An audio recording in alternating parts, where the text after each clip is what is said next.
नमस्ते dear students, welcome to all. स्वागत है आप सभी का पीटी एजुकेशन पे एक बार फिर से। आज हम बात करेंगे अपने प्रेस इन्फॉर्मेशन ब्यूरो एनालिसिस में टॉप 6 करंट स्टोरीज के ऊपर, जो आपके स्क्रीन पे आपको दिखाई दे रही होगी। उससे पहले ज़रूर बताइएगा कि आपकी दिवाली कैसी रही, और हमारी तरफ से आपको एक बार फिर से दिवाली की हार्दिक शुभकामनाएं। सबसे पहली जो हमारी स्टोरी है जिसपे हम बात करेंगे आज, वो है विसल ब्लोअर पोर्टल। हम समझेंगे विसल ब्लोअर क्या होते हैं, इसे आप विसल ब्लोअर कह सकते हैं। दूसरा, ये पोर्टल लॉन्च किसने किया है। तीसरा, इसके पीछे लॉन्च करने का कारण क्या है, क्या चीज़ वो इम्प्रूव करना चाहते हैं, क्या ऐसी पॉलिसी वो लेके आना चाहते हैं जो इसे लॉन्च कर रहे हैं। थर्ड, डॉल्फिन्स इन गंगा रिवर। तो गंगा रिवर में इसे गैंजेटिक डॉल्फिन भी कहा जाता है। तो गंगा रिवर में जो डॉल्फिन्स हैं उनको लेके फिर दोबारा एक मामला जो है गर्म हो गया है। उनके बचाव के लिए कुछ प्लान्स वगैरह, पॉलिसीज वगैरह तैयार किए जा रहे हैं, इस पे हम बात करेंगे। थर्ड जो है वो है हमारा खासी हिल्स ऑटोनोमस डिस्ट्रिक्ट काउंसिल। तो बेसिकली जितने भी ऑटोनोमस डिस्ट्रिक्ट काउंसिल है, आपको पता है ये शेड्यूल 6 के अंदर में आते हैं, उन सबको हम स्टडी करेंगे। और साथ ही साथ देखेंगे कि ये खासकर जो KHADC है, खासी हिल्स ऑटोनोमस डिस्ट्रिक्ट काउंसिल है, ये मैं क्यों लेके आया हूँ। हाल फिलहाल एक बिल आया है 2021 में, इनहेरिटेंस प्रॉपर्टी बिल, उस पर हम इसको लेकर डिस्कस करेंगे। Fourth, one of my favourite topic, police reforms. तो पुलिस रिफॉर्म्स पे हम बात करेंगे। इसमें सुप्रीम कोर्ट का एक वर्डिक्ट आया था, Prakash Singh versus union of India case 2006, उसको हम स्टडी करने की पूरी कोशिश करेंगे। तो बिल्कुल बने रहिएगा, बहुत अच्छे अच्छे टॉपिक्स हैं आज के। फिफ्थ, हम बात करेंगे इंडियन इकोनॉमी की तरफ से, that is infrastructure investment trust, कि ये ट्रस्ट किस तरीके से काम करते हैं। और this kind of a trust are very similar to the mutual funds pooling system, right. And sixth, हम बात करेंगे फाइनली नेशनल आयुर्वेदा डे, राष्ट्रीय आयुर्वेद दिवस। And finally MCQs for the practice, economy के एमसीक्यूज हम लोग प्रैक्टिस कर रहे थे। आपको मजा आ रहा है कि नहीं आ रहा, जरूर बताइएगा। आर यू एंजॉइंग और नॉट। चलिए शुरू करते हैं। सबसे पहली जो स्टोरी है हमारी, विसल ब्लोअर पोर्टल पे। तो जो IREDA है, Indian renewable energy development agency, उन्होंने क्या किया है, एक पोर्टल लॉन्च किया है, जिस पोर्टल का नाम क्या है, विसल ब्लोअर पोर्टल। और इसको किसका पार्ट बताया है, इसको बताया है विजिलेंस अवेयरनेस वीक का पार्ट। 2021 का जो विजिलेंस अवेयरनेस वीक है, जो कि 26 अक्टूबर से 1 नवंबर के बीच में सेलिब्रेट किया जा रहा है। अब इसको समझने से पहले, विजिलेंस अवेयरनेस वीक पे हम थोड़ी देर बाद में आते हैं, सबसे पहले समझते हैं विसल ब्लोइंग क्या होती है।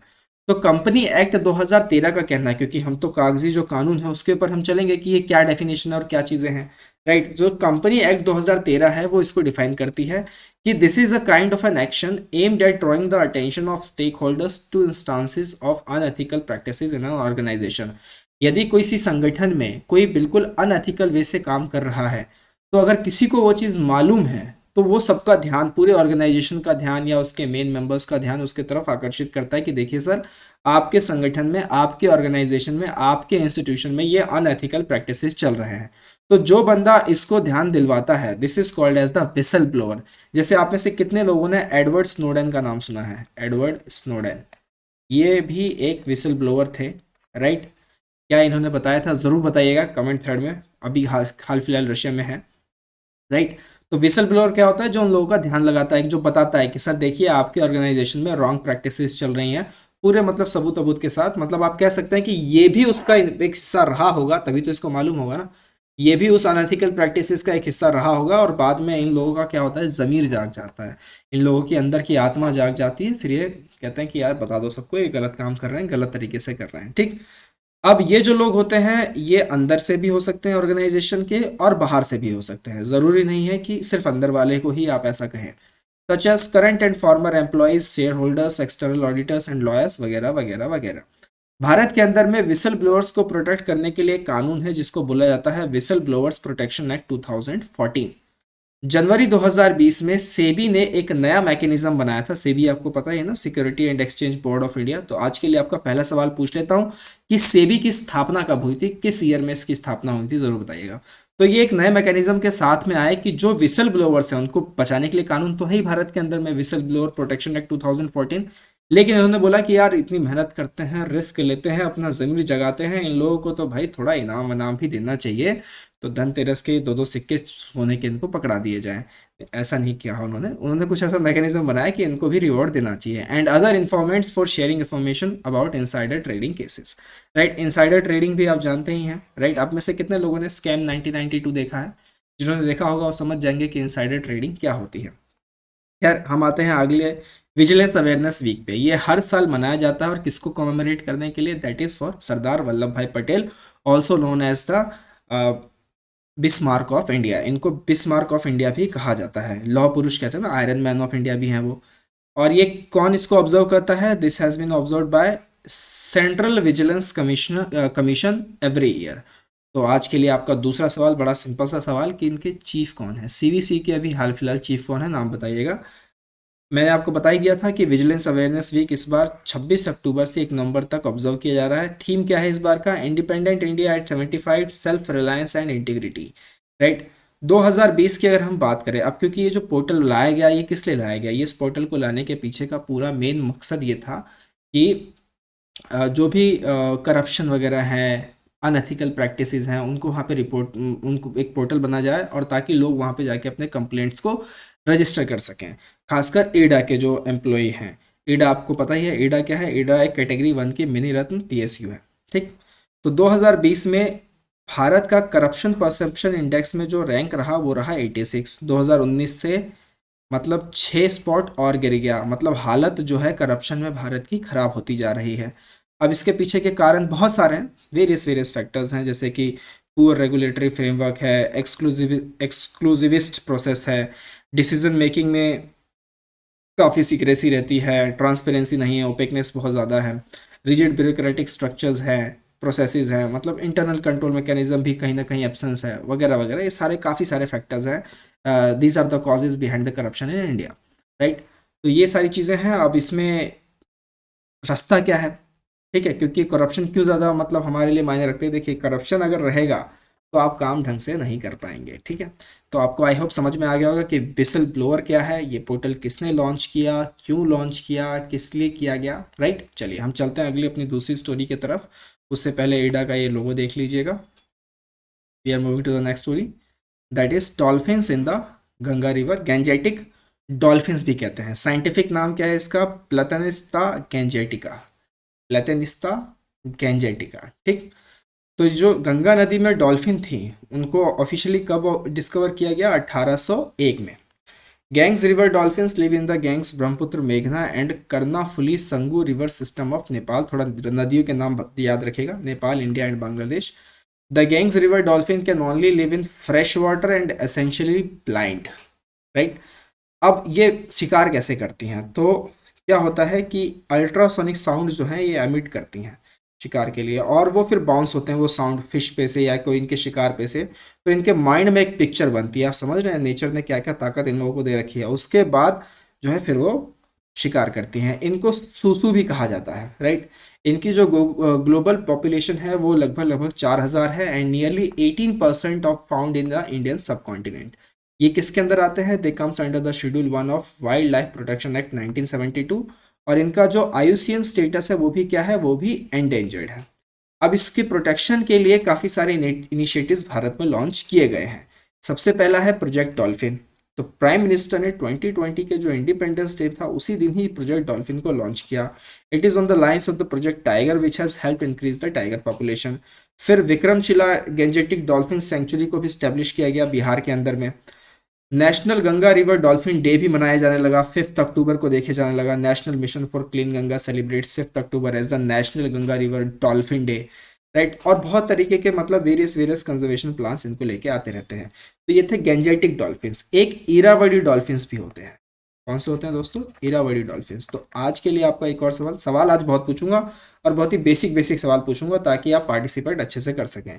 तो आपके लिए बेसिक सा सवाल, इरावदी डॉल्फिन्स किस सिस्टम में पाया जाता है? यानी गंगा नदी में तो ये गैंजेटिक है, ये कौन सी नदियों में आते हैं जरूर बताइएगा, या रीजन का नाम बता दीजिए जिस इलाकों में ये पाए जाते हैं इरावदी डॉल्फिन्स।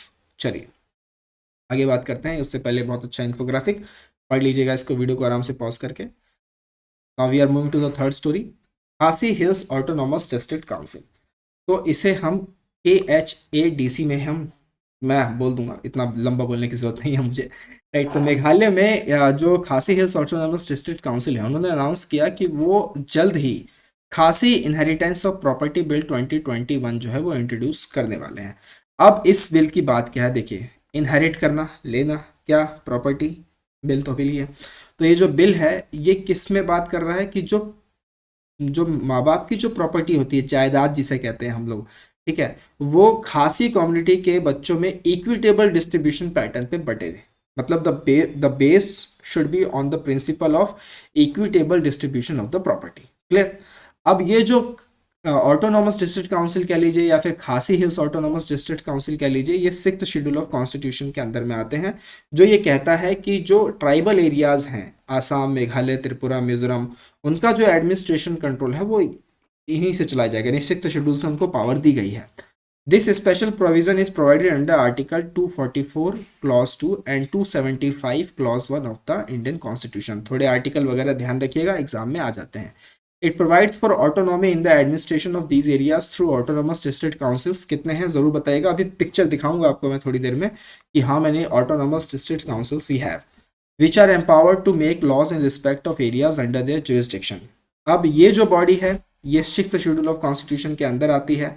इसके पास एक शक्ति नहीं है कि ये कोई लेजिस्लेशन नहीं कर सकती, ठीक, विधायिका का काम ये नहीं कर सकती। तो 6th शेड्यूल का जो पैराग्राफ 12A है वो इनको फाइनल राइट देता है of passing a law to the state legislature. तो ये स्टेट लेजिस्लेचर के पास अपने लॉ को, अपने जो भी कानून ये चाहते हैं उनको देते हैं, फिर वो पारित करते हैं। इनके पास पावर नहीं है लेजिस्लेट करने की। अब ये चाहते क्या है इस बिल के तहत? बिल से पहले यहाँ पर जो सिस्टम चलता है दोस्तों, कहाँ पर, खासी हो गया या फिर जैंतियाज हो गया या फिर गारोज हो गया, राइट, यहाँ पर जो सिस्टम चलता है वो है मैट्रिलिनियर सिस्टम। अब matrilineal system is not equal to matriarchal system. ये थोड़ा सा मैं आपको बता दूं कि जो मैट्रिलिनियर है, मैट्रिलिनियर में क्या होता है दोस्तों, मैट्रिलिनियर में क्या होता है कि जो वुमेन है या जो फीमेल है उनको बहुत फ्रीडम होती है, right, as compare to the other systems, जैसे कि और you can say other states जहाँ पर पैट्रियार्कल सोसाइटीज बहुत ज़्यादा है। तो मैट्रिलिनियर सिस्टम में the womens have been provided with the so much freedom, right. जबकि मैट्रियार्कल में क्या होता है, they are the head, they are the supreme, womens are the supreme, womens will lead the top institutions as a head, right. So मैट्रिलिनियर system is not equal to matriarchal, सबसे पहले तो ये ध्यान रखिएगा। तो ये जो तीनों ट्राइब्स हैं मेघालय की, खासी, चैंतियास, गारो, यहाँ पे मैट्रिलिनियर सिस्टम चलता है। मतलब क्या, इस सिस्टम में ये होता है कि जो भी मतलब वंशज है ना आपके, पिता के साइड से काउंट नहीं किए जाते, माता के साइड से काउंट किए जाते हैं। और जैसे बच्चे, जैसे हम लोग क्या है कि आपने या जो हम देख रहे हैं जो मेघालय या इन इलाकों के हिस्से नहीं है, तो हम लोग क्या करते हैं कि पेरेंट, फादर का जो सरनेम है वो अडॉप्ट करते हैं। लेकिन इनमें क्या होता है कि मदर का सरनेम अडॉप्ट किया जाता है, पति बीवी के घर जाके रहता है, और जो सबसे छोटी बेटी होती है जिसे खाटड़ू भी कहते हैं, ये थोड़ा सा नाम वगैरह ध्यान रखिएगा। तो जो घर की जो फैमिली की सबसे छोटी बेटी होती है उसको पूरा शेयर दिया जाता है प्रॉपर्टी वगैरह का। अगर किसी कपल को कोई बेटी नहीं है, क्योंकि यहाँ पे सभी को बेटी के हिस्से में ही सब दिया जा रहा है, अगर किसी कपल की कोई बेटी नहीं है तो जो प्रॉपर्टी है वो फिर बीवी की सबसे बड़ी बहन को चली जाती है या फिर उसकी बेटियों को चली जाती है।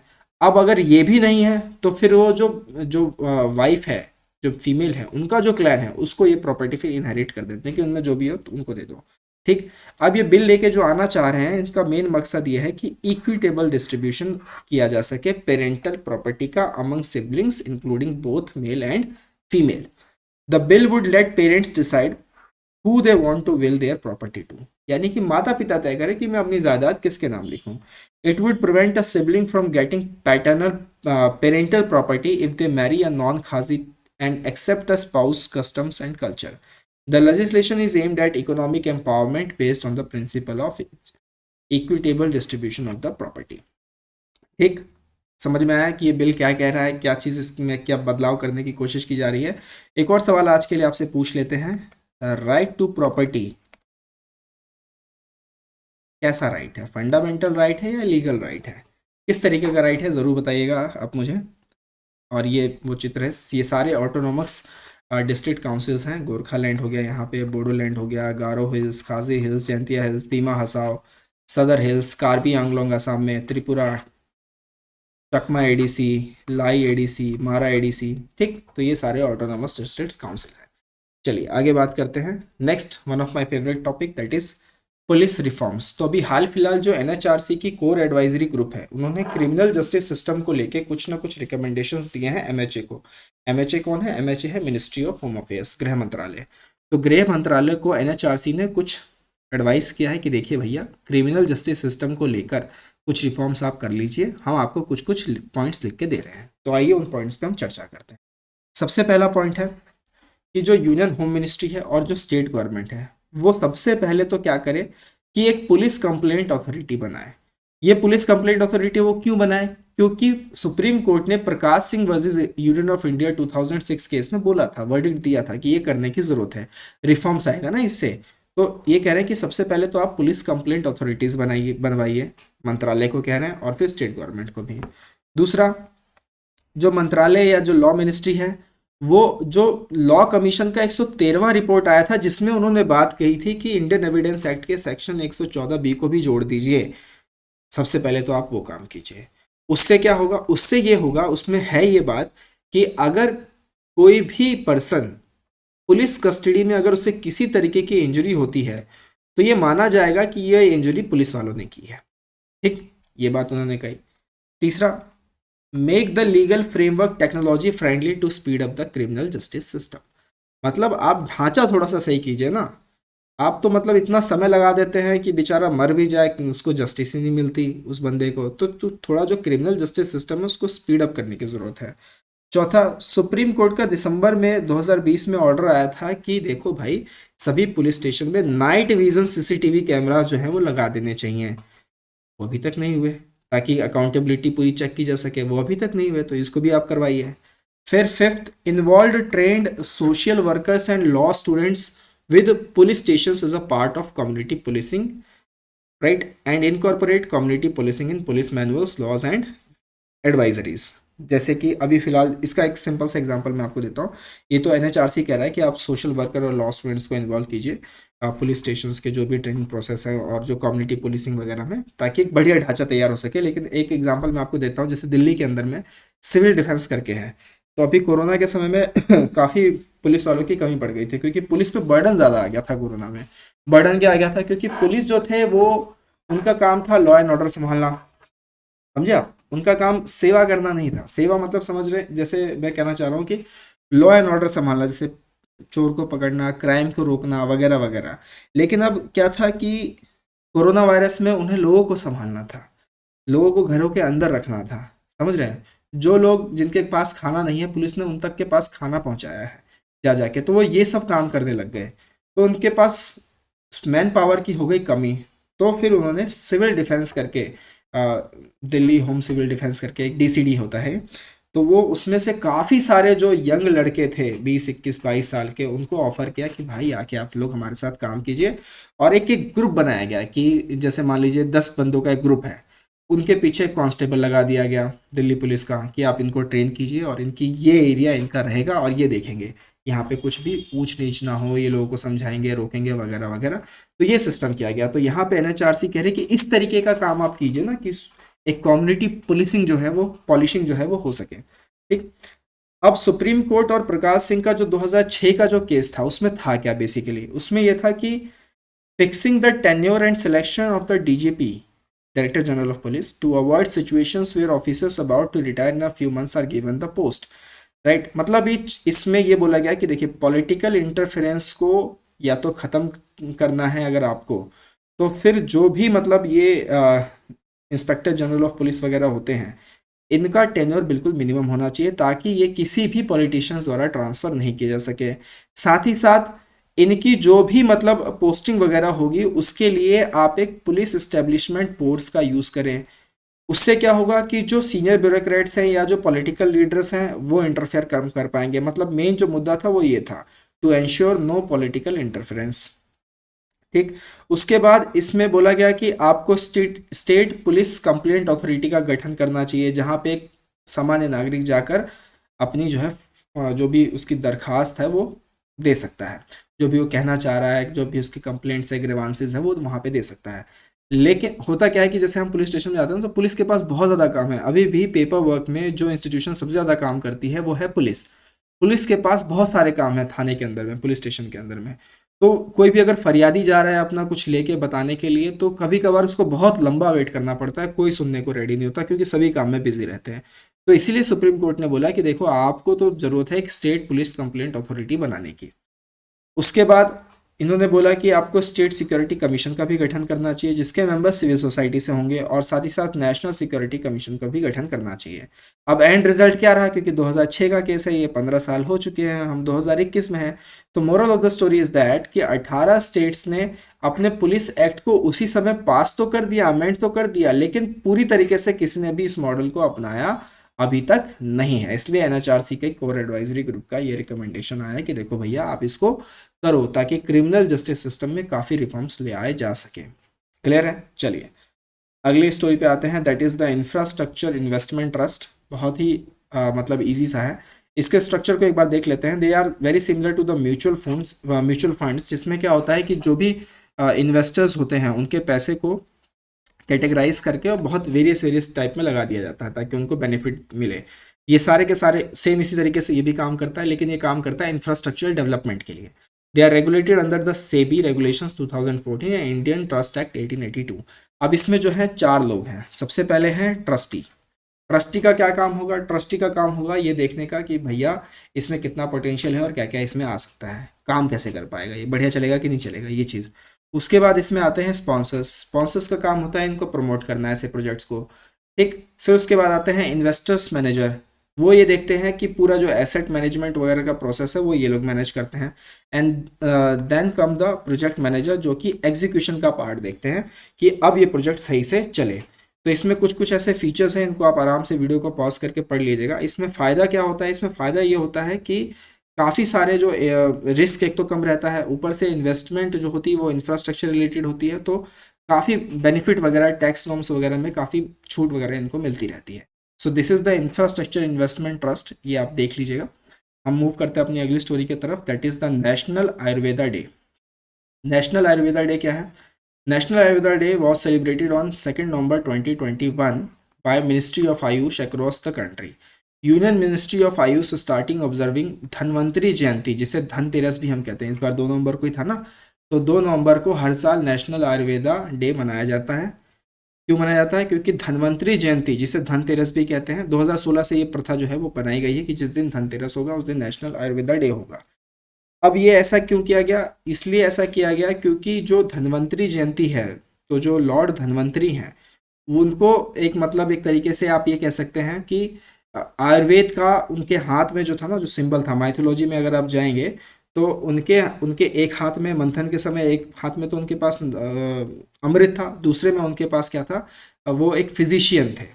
समझ रहे हैं आप? He was basically physician as per the mythology. तो वहीं पे इनको रिलेट किया गया है कि हम धनतेरस के दिन ही जो है हम इसे मनाएंगे। इस बार का थीम क्या है? ध्यान रखिएगा, आयुर्वेदा फॉर पोषण nutrition, this is the theme for 2021। Clear है दोस्तों? तो थोड़ा सा आपको डे वगैरह याद रखना है, बाकी तो सारा हिस्टोरिकल बैकग्राउंड आप पढ़ लेंगे आराम से। ये सारा माइथोलॉजी रिलेटेड है और ये कोई पूछने वाला भी नहीं है, राइट। चलिए अब आते हैं अपने एमसीक्यूज़ के ऊपर। So we are moving to the MCQs. सबसे पहली है अपनी जो सबसे पहली जो अपनी अपना क्वेश्चन है ये है, कंसीडर द फॉलोइंग, और हमारे पास है ये 4 स्टेटमेंट। इनमें से क्या चीज़ आप एफडीआई में इंक्लूड कर सकते हैं? Foreign direct investment.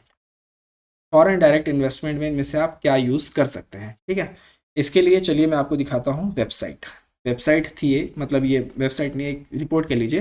Consolidated FDI policy थी 2020 की लेटेस्ट। इसमें चैप्टर 3 था जनरल कंडीशंस ऑन एफडीआई, और इसमें ये क्लॉज था इंस्ट्रूमेंट्स शेयर्स का, और इसका ये 5वां क्लॉज था।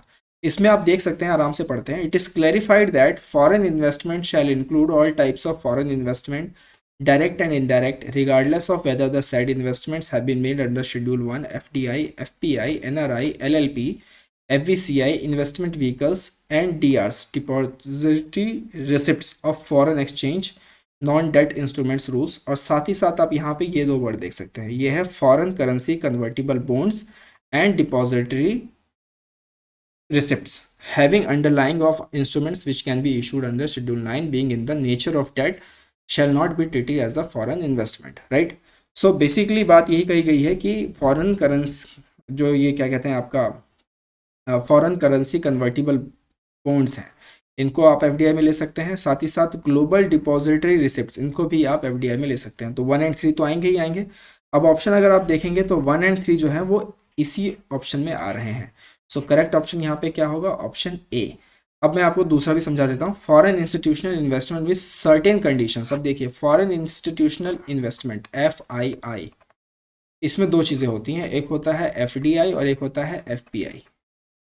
अगर 10% से ज़्यादा का है तो उसे हम कंसीडर करेंगे इन्वेस्टमेंट, तो उसे हम करेंगे FDI, और 10% से अगर कम का है तो हम उसे कंसीडर करेंगे FPI। तो यहाँ पे कंडीशंस भी लगी हुई हैं, राइट। फॉरेन इंस्टीट्यूशनल तो ये भी आएगा। सो सही आंसर क्या होगा? सही आंसर होगा ऑप्शन ए। चलते हैं अपने दूसरे क्वेश्चन की तरफ। The effect of devaluation of currency that is that it necessarily क्या कर सकता है, और कौन सा which of the statement is और आर करेक्ट होना चाहिए, यहाँ पे कौन सा इसमें से सही है हमें ये बताना है, ठीक है। चलिए, तो डिवैल्यूएशन क्या होती है? जैसे मान लीजिए अभी $1 है और वो है, मान लेते हैं 70 रुपये, मान दूसरा अब $1 बाद में हो गया, ये बढ़ के हो गया 80 रुपये। तो ये जो आपका ये जो सिस्टम बना आपका, इसमें इसको कहते हैं डीवैल्यूएशन। ये आपकी करेंसी क्या हो गई? डीवैल्यू हो गई। अब डीवैल्यू से फ़र्क क्या पड़ता है? तो दो बड़े मेजर फ़र्क हैं, ये ध्यान रखना है, आपको पढ़ाया जाता है हर जगह। डीवैल्यूएशन होने से जो एक्सपोर्ट्स हैं, जिस नेशन की करेंसी डीवैल्यू हुई है उसके एक्सपोर्ट्स कॉम्पिटिटिव हो जाते हैं, और जो इम्पोर्ट्स हैं वो महंगे हो जाते हैं, कॉस्टली हो जाते हैं, राइट। तो अगर आप पहली लाइन पढ़ेंगे, improves the competitiveness of the domestic exports in the foreign markets, ये बिल्कुल बिल्कुल सही है। तो 1 तो आएगा, 1 आ गया तो C और D गया, तो अब हमें सिर्फ 2 चेक करना है। Increase the foreign value of domestic currency, तो क्या ये वैल्यू इंक्रीज हो रही है? मतलब वैल्यू इन द सेंस कि डोमेस्टिक करेंसी की वैल्यू, फॉरेन वैल्यू क्या इंक्रीज हो रही है? Answer is no, we are getting cheap, ये हम ख़त्म होते जा रहे हैं। ये अगर 70 से 60 हो जाता तो हमारी वैल्यू इंक्रीज होती, लेकिन ये 70 से 80 हो गई तो ये डिक्रीज हो रही है। तो यहाँ पे ये जो वर्ड है ये इंक्रीज, इसकी जगह क्या आना चाहिए? Decrease. So this is a wrong statement. If second is wrong so B also get eliminated. सही आंसर क्या होगा? सही होगा ऑप्शन ए। बहुत ही ईजी सवाल था ये, राइट। पहले दो वाले दोनों बहुत ईजी सवाल थे। तीसरे पे आते हैं। Which one of the following effects of creation of black money in India has been the main cause of worry to the government of India. तो ब्लैक मनी से रिलेटेड जो है, ब्लैक मनी जिस तरीके से बढ़ रही है, तो सरकार के लिए सबसे ज़्यादा चिंताजनक विषय कौन सा है? तो इस क्वेश्चन की सबसे अच्छी बात यह है, ये टफ क्वेश्चन है, टफ क्वेश्चन में आता है ये। इसमें सबसे अच्छी बात यह है कि 4 ऑप्शन करेक्ट है, but we need to choose the best one, and the best one is related to the governance, that is loss of revenue to the state exchequer due to the tax evasion. This would be the main worry of the government of the India, right? सही answer मेरे हिसाब से इसका होना चाहिए option D. Clear? चलिए, PT के subscription courses on है दोस्तों, आइए खुद को एनरोल कीजिए अगर अभी तक नहीं किया है तो। Ideals for professional, civil services aspirants, MBAs and college students, साथ ही साथ बहुत अच्छे अच्छे ऑनलाइन कोर्सेज हैं आपके लिए, बहुत बढ़िया बढ़िया कोर्सेज आपके लिए लेके आ रही है पीटी एजुकेशन। ज्वाइन कीजिए, दोस्तों को भी ज्वाइन कराइए, जितना हो सके शेयर कीजिए। सिविल तपस्या का पोर्टल है दोस्तों आपके लिए, बहुत बेहतर तरीके से इसको आप यूज़ कर सकते हैं, तो कीजिए। हम मिलेंगे अगले सेशन में। टिल देन टेक केयर, नमस्ते, जय हिंद।